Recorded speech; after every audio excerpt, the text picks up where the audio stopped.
Hi, Mr. Mark Burnett.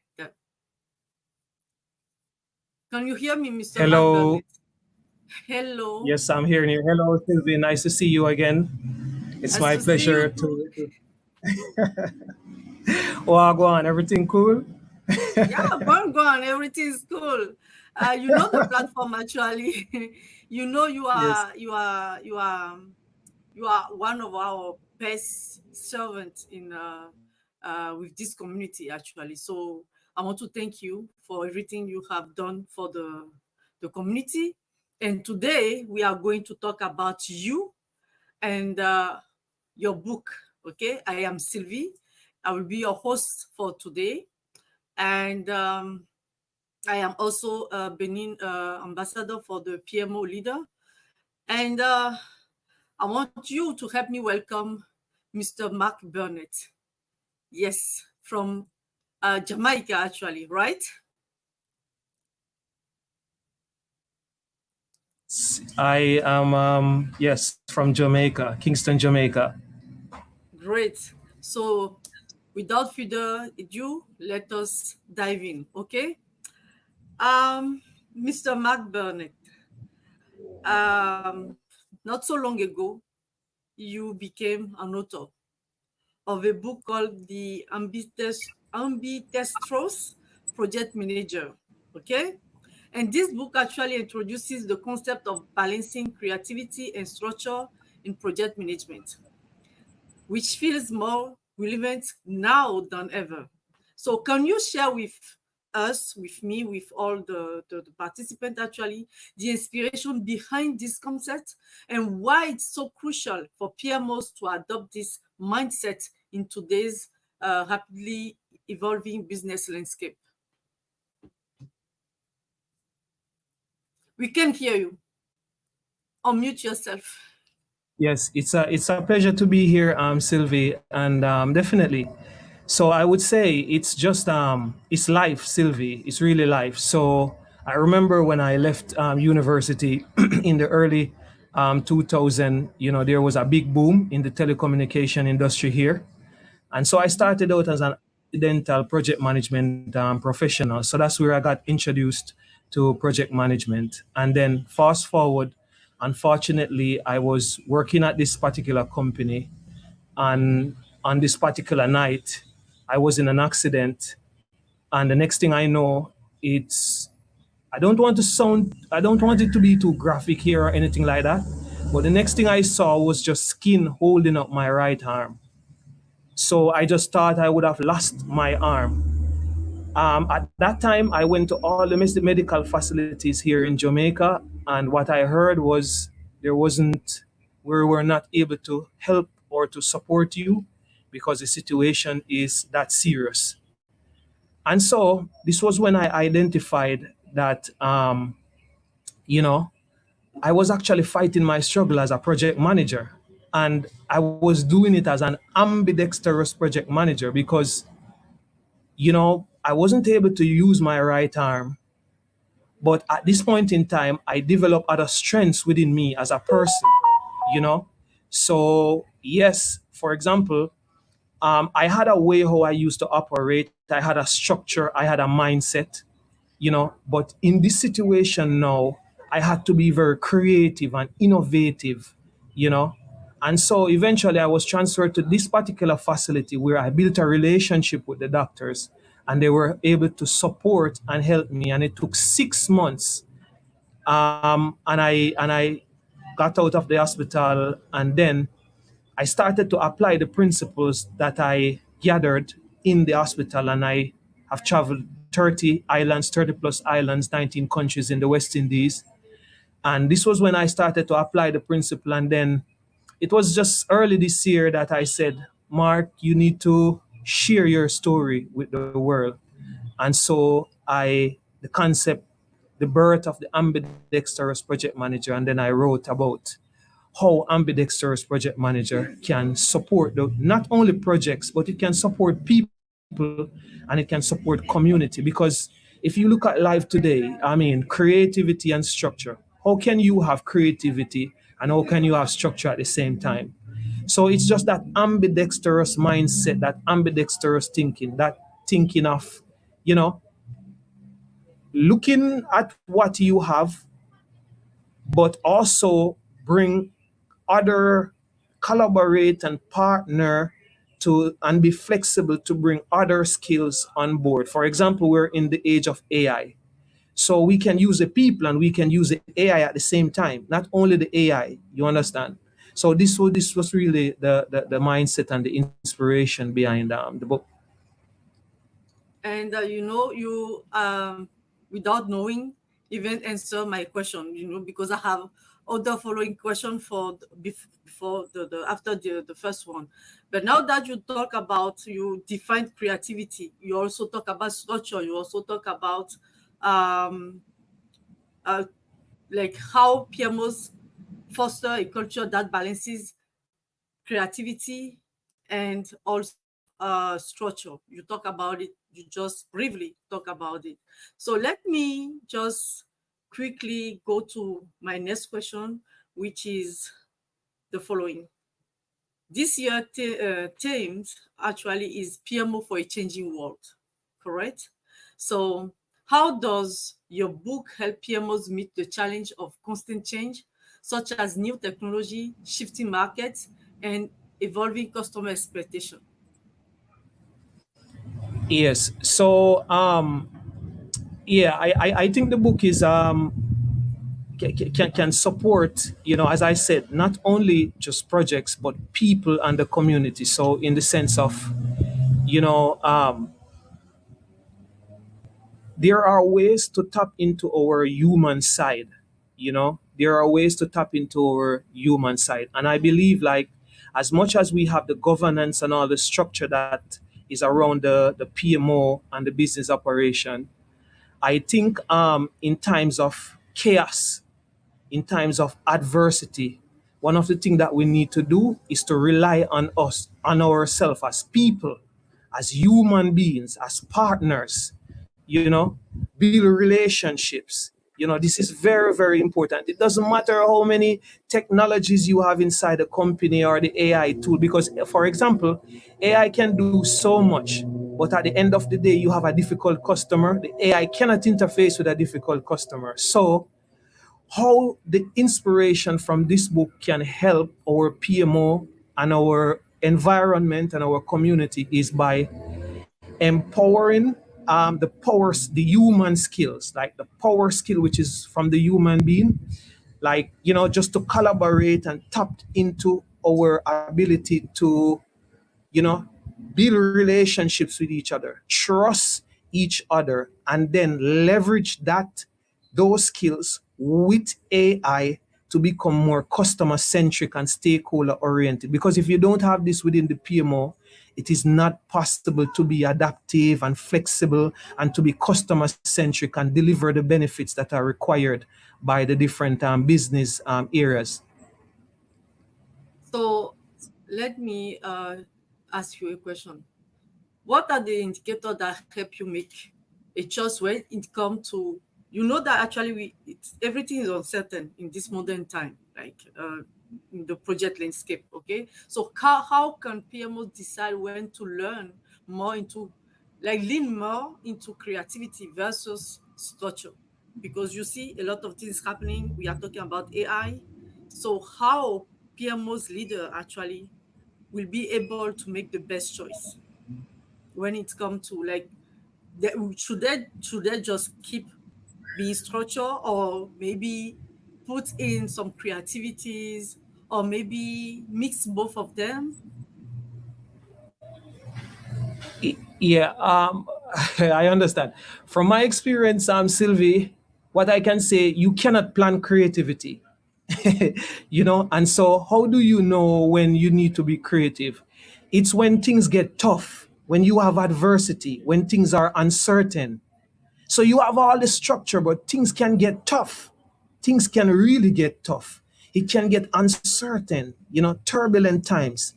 And so that's when you realize that, as a leader, as a PMO leader, and as a leader in the environment, you probably just need to let go and just embrace your team and bring the different elements out of the team, because sometimes within a team you do have persons that have some silent skills that you don't know about, because maybe you're always micromanaging, or maybe they see you as the leader or the boss, and so they step back, but if you now become more facilitative and more become one of a servant leader, then you can, those skills will shine through, and I give you an example again. Like most of the times, even when you're developing a PMO or setting up a PMO, at first, things can be really uncertain. And sometimes the first thing for you is maybe to come up with a proposal or to preach a proposal. But you're going to preach a proposal, but you don't know what the benefits are. What are the C suite decision makers looking for? You don't know. So again, this is how you can determine, creativity, by just building relationships, just trying to understand what it is. Maybe you realize that someone in the C-suite team likes to play golf, and you're a good golf player, and yeah, you can just go out one day and just play some a golf tournament or something, and build a relationship, and there you can get the, a secret sauce to build that perfect PMO that they want, and so it's the same thing with a team. You have to embrace them. Okay, now let's talk about something that is really important for me. When we talk about project management, PMOs, any type of role, we think about hard skill, but there's also soft skill. So that being said, tell me, leadership approach is pivotal in implementation, correct? So how can project leaders develop the mindset and skill set to lead teams that need to be both creative and structured? First, I just believe that, and this is from personal experience, being in the hospital, being an accidental project manager and just applying the principle across 30 different islands, different language, different regulation, everything. So the first thing as a leader, you need to embrace becoming uncomfortable. So a lot of times we like to be in charge. And that's natural. It's natural. You're leading. So you're the leader, persons look up to you, so you want to be in charge. But if you're always in charge and people see that you're always in charge, sometimes you will not allow them to become the best version of themselves by sharing ideas, by becoming a part of the team, by showing you that they have some silent skill set that you don't know about, by even showing you that they are a leader and not a follower. You understand? And Yeah. so this is the thing that I realize as a leader, you need to, it's not easy, but what you're going to do is expose yourself to different situations that will eventually force you to be more facilitative and become more of a servant. And then from there, you'll be a little bit more comfortable to let go and embrace your team. So are you telling me that to be a good PMO's leader or project manager, you need to have more experience than more hard skill, like more of soft skill than hard skill? From my personal experience, I think so, Sylvie, because I will tell you. So in the Caribbean, right? I mean, I believe we have all the continents here in Caribbean. We have Caribbean islands that speak Dutch, French. You have the British territories. We're like 45 minutes away from each other, but we spend the currency different, regulation, language, everything, right? But when you go to a new country, right, it doesn't matter the skill set that you have or the competence. You can go there with all of that and you can still fail. So what do you have to rely on? You have to be adaptable. You have to be flexible by appreciating what you see there, which most of the time the first thing is the people, the team that is in front of you, the culture. You understand, and then you build from there. And most of the times, even with a PMO, naturally the first thing you will think, okay, I hear that we're going to build a PMO, so we're going to build a proposal, and I'm going to pitch a proposal. but you don't know what the benefits are. You don't know what value the benefits will deliver, So it's from building relationship, and working with a team that you'll be able to do all of this, because what will happen is that you'll be a jack of all trade and a master of none. And when you have chaos, you don't have a well-oiled machine to support what is happening or to overcome what is happening. So far we are talking about creativity, structure, soft skill, and Yes. hard skill. But yeah, for sure, hard skill. So how important is empathy and emotional intelligence where in project leadership, especially when balancing creativities and structure? Yeah. So it's very important because, as we know, when you have when I mean, from my personal experience and, just in being in different situation, when you go somewhere and you see some kind of structure, what you see there, it means that the people believe in what you see there. It's difficult to change it, you know. So in order to have an impact, because I believe that to have creativity, you need to have some kind of impact on your people. So you need to have some personality, like someone who speaks a lot with persons, try to understand where they're coming from, because in every project, persons will be going through stuff. And if you're the one who doesn't care, then you will not be empowered enough to empower someone else to create, you know?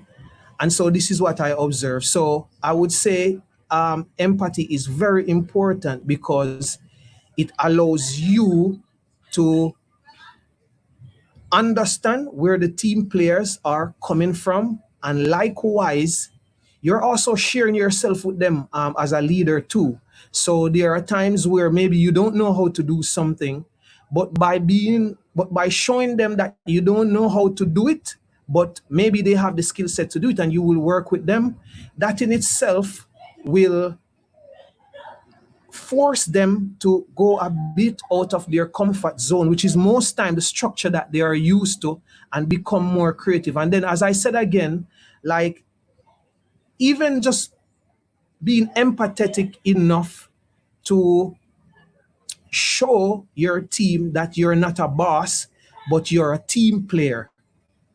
So don't see me So all the time as your boss, but I'm a part of your team. Even if I'm not doing anything, I'm there with you, even listening, facilitating. Maybe you need something, things like this, so simple things.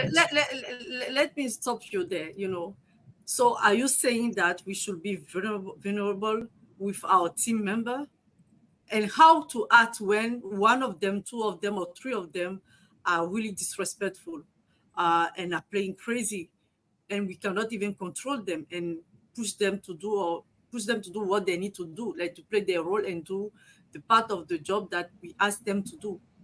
Are you asking us to really be so open like that, or we should know how to balance all this in another way? Yes. So what I'm saying is that we should know how to balance this. So of course you have the structure. There has to be structure. Most of the times, the structure that we really need are the ground rules. Okay. So the ground rules, the way how we communicate, the platforms that we use to communicate, maybe the templates that we use, how we report to the client internally and externally, you know, and then So we yeah. need to leverage this with the collaboration of the people, how the persons work with each other in small teams, like if we have resource constraints, how do we work together as a team with the limited resource that we have? And structure cannot help this. This has to be leveraged and balanced, and that's where the creativity comes in through the people. So we only have maybe, I will say, 8 minutes left. But Yes. I have a question for you. You are a well-known project manager. You are also a well-known judge for PMO's award. You are also author of this wonderful book that I'm recommending everyone to buy and pick. Just keep that book in your pocket and reach out to our servant Mark for him to be able to direct you or guide you. So my question now is, like, you just told us that you have worked on projects across over 30 islands and industry like telecommunication and renewable energy, correct?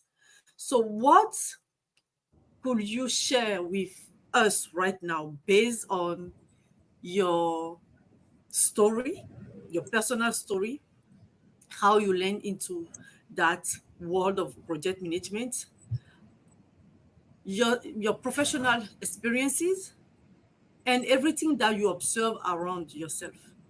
What do you want us to learn from that, from you? What do you want us to keep? How do you want us to say, if we, like, this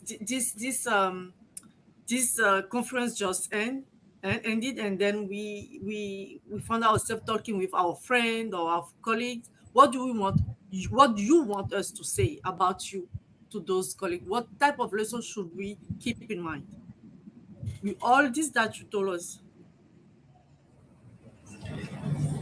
Yes.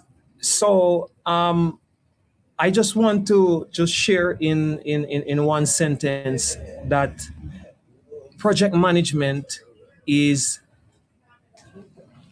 for me, an extraordinary journey of resilience, growth, transformation, and the enduring power of the human spirit. For me, I mean, that's what I would say project management is. I mean, if you, when you're in a project and you see how things happen, whether as a team member or a leader, um, this is the experience. And project management is not necessarily at all times about the triangle, the budget, the schedule. It's also about the impact that you make in life. Because from my personal experience, I use project management to defy an arm amputation, and I didn't have a gun chart in the hospital. But it's the relationship that I built with the doctors that also inspired them to do wonderful things. And these doctors become even better doctors in the society, post-mortem. So this is really project management. I would say project management is an impactful endeavor. So tell me, when you are talking about impactful endeavor, who do you really help around you? Give me just one example of someone that you help and that person has been impacted by the way you help them with their own project. Because you always Okay. tell me a lot of stories. So Yeah. I just want Okay. people to know Okay. about that. Only one. Okay. Okay, I will share this one for the audience to relate, Sylvie. So for example, you, right? I am going down memory lane. I remember like 4 years when we met, and we had an awesome conversation about business analysis and PMO, and it was an incredible conversation. And then 4 years after, I am seeing where you and your amazing team, Sylvie, has put on this, I would say, historic and a record-breaking event, and I didn't even know at the time that I would be here on the same stage with you and your team sharing my journey of being the Ambidextrous project manager. So this is an example, and I have so many others. I mean, time wouldn't allow, but I will just share this with the audience for them to understand a little bit better.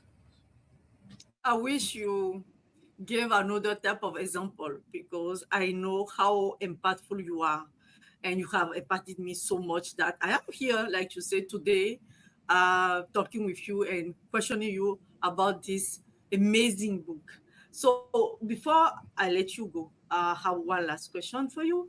So looking ahead, what are some emerging trends in project management that PMO should be preparing for, especially in light of balancing structure and creativity? You talk about it so much during this this conference, like this session. Yes. So the top one I would say is artificial intelligence and digital transformation.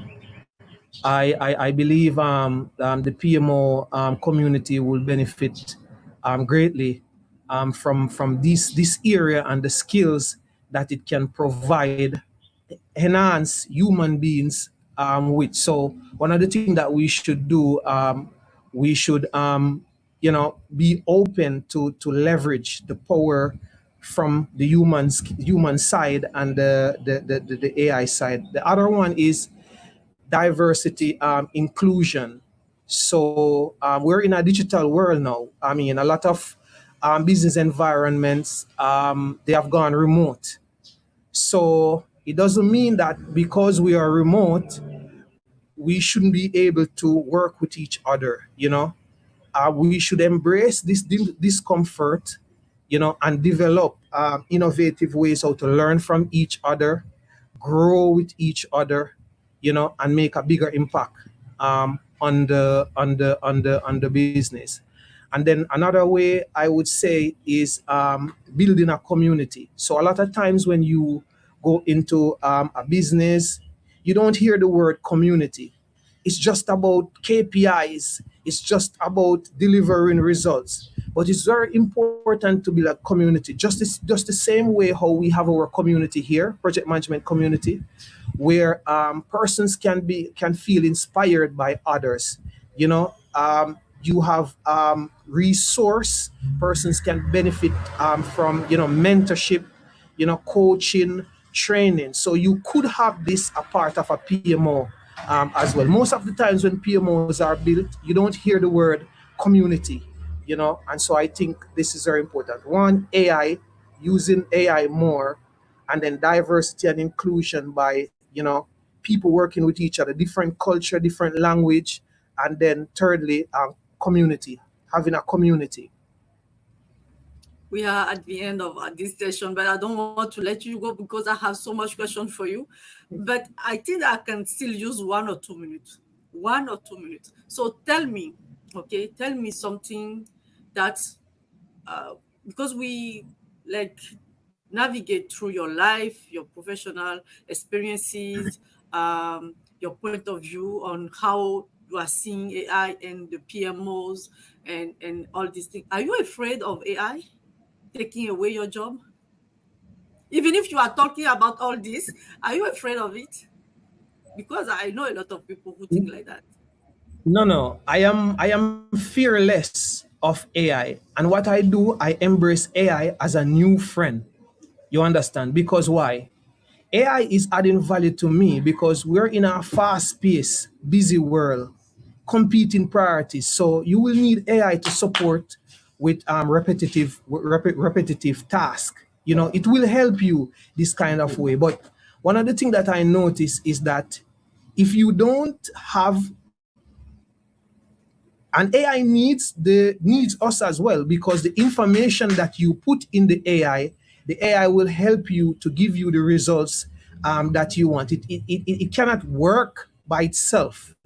You understand? So I embrace AI as a new friend, but I'm fearless of AI, and I think the best way how to maximize AI is to leverage AI with the people power, which is the skills from the people, which are the skills from the people. Okay, I have a message for you here. Rachel Berbiglia said, "Thanks, Mark. It is an important message to remember. People in the PMO world can get very task oriented, and at the end of the day, every project we manage is impacting people. So it is important to make sure we remember those connections." So I think that you are already impacting people like that. Thank you for being here with me today for this fourth edition of the PMO Global Annual Conference. And how can I say? It was Mark Burnett, Mr. Mark Burnett, like I like to say, Mr. Mark Burnett, Monsieur Mark Burnett from Jamaica, author of a new book called The Ambidextrous, correct? Project meaning. Yes. Great. So if you want to reach out to Mark, you can, yeah, go ahead. Tell us how we can reach out to you. Yes. Yep. You can reach out to me on LinkedIn, Mark Burnett. I have a newsletter there. You can subscribe to my newsletter as well. But you can reach out to me on LinkedIn. Okay, perfect. That will be the end. So that's it for today. Thank you for being with us today, and see you next year for another amazing conference. Thank you, Mark. Yeah. Thank you so much for having me.